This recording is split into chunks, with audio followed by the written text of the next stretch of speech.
মহাকাশ থেকে তোলা এক অবিশ্বাস্য ছবিতে আলোচনার কেন্দ্রবিন্দু হয়ে উঠেছে সৌদি আরবের পবিত্র কাবা। নাসার অভিজ্ঞ মহাকাশচারী ডন পেটিট আন্তর্জাতিক মহাকাশ স্টেশন আইএসএস থেকে তোলা এক বিশেষ ফটোগ্রাফি সামাজিক মাধ্যম এক্সে শেয়ার করলে তা মুহূর্তেই ভাইরাল হয়ে যায়। ছবিতে দেখা যায় মক্কার মসজিদুল হারামের কেন্দ্রস্থলে কাবা এক উজ্জ্বল আলোকবিন্দুর মতো ঝলমল করছে, যা পৃথিবীর প্রায় 400 কিলোমিটার ওপরে থেকেও স্পষ্ট। ডন পেটিট তার ক্যাপশনে লেখেন, সৌদি আরবের মক্কার কক্ষপথের দৃশ্য, কেন্দ্রের উজ্জ্বল স্থানটি কাবা, ইসলামের পবিত্রতম স্থান, যা মহাকাশ থেকেও দৃশ্যমান।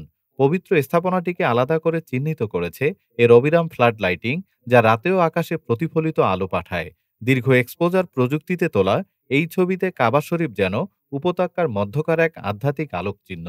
বিশেষজ্ঞরা বলছেন, মসজিদুল হারামের 24 ঘন্টার আলোকসজ্জা এবং আশপাশের পাহাড়ি উপত্যকা থেকে প্রতিফলিত আলো, এসব মিলেই মহাকাশ থেকে এ অনন্য দৃশ্য সম্ভব হয়েছে।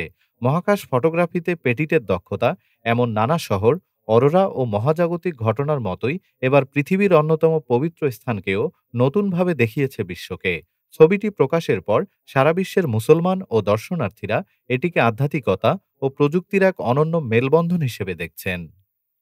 ডেস্ক রিপোর্ট, বাংলাদেশ সময়। বাংলাদেশ সময়, সবার আগে দেশ।